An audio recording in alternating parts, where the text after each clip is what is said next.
long overdue na po ang paggalaw ng West Valley Fault. Ayon po yan sa PHIVOLCS. Sakaling magkalindol, malaking pinsala raw ang idudulot nito sa ilang mga istruktura na matatagpuan partikular sa Marikina City, sa Pasig City at Quezon City. Balitang hatid ni Lala Roque.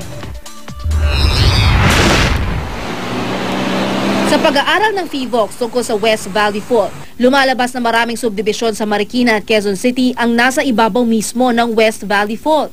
Nasa ibabaw din ng West Valley Fault ang isang bahagi ng Ateneo de Manila sa Katipunan. Nasabihan na rin ng PHIVOLCS ang pamunuan ng Ateneo at mga subdibisyon tungkol dito. Paano nga ba kung gusto mong malaman kung daraanan ba ang iyong bahay o ari-arian ng fault? Pwede itong tignan sa website ng PHIVOLCS. Bukod sa pagtingin sa website at pagtanong sa PHIVOLCS, may mga senyalis daw kung ari-arian mo ay nakatungtong sa isang fault tulad ng West Valley Fault. Kasama ang National Institute of Geological Sciences o NIGS Director Carlo Arcilla.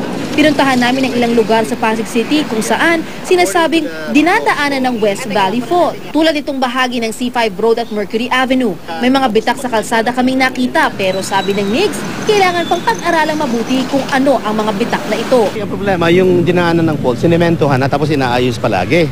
So, hindi mo makikita ngayon kung yung mga displacements. Pinuntahan din namin ang bahagi ng kalsadang ito sa may Pasig na sinasabing dadaanan din ng West Valley Fault. Narito kami sa isang kalsada sa may Barangay San Antonio sa Pasig. At kung inyong mapapansin, dun sa bandang gitna na iyon ng kalsada ay biglang umaangat ang mga sasakyan kapag dumaraan.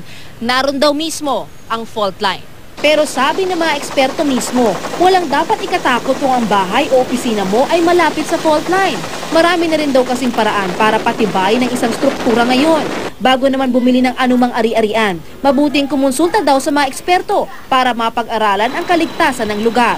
Nasa 5,000 hanggang 10,000 a day daw ang bayad sa mga geologists ngayon. Pagkatapos malaman ano yung mga panganib, pangalawang gagawin, paano ko ba mapapababa ang risk o ang epekto sa akin, sa aking mga pamilya, sa aking ari-arian o business kapag dito ako So, paano mapababa? Maraming solusyon. Kung sakaling malaman na nasa ibabaw ng fault line ng bahay o opisina nyo, marapat daw na kumonsulta sa mga eksperto para malaman ang mga dapat gawin ngayon pa lang.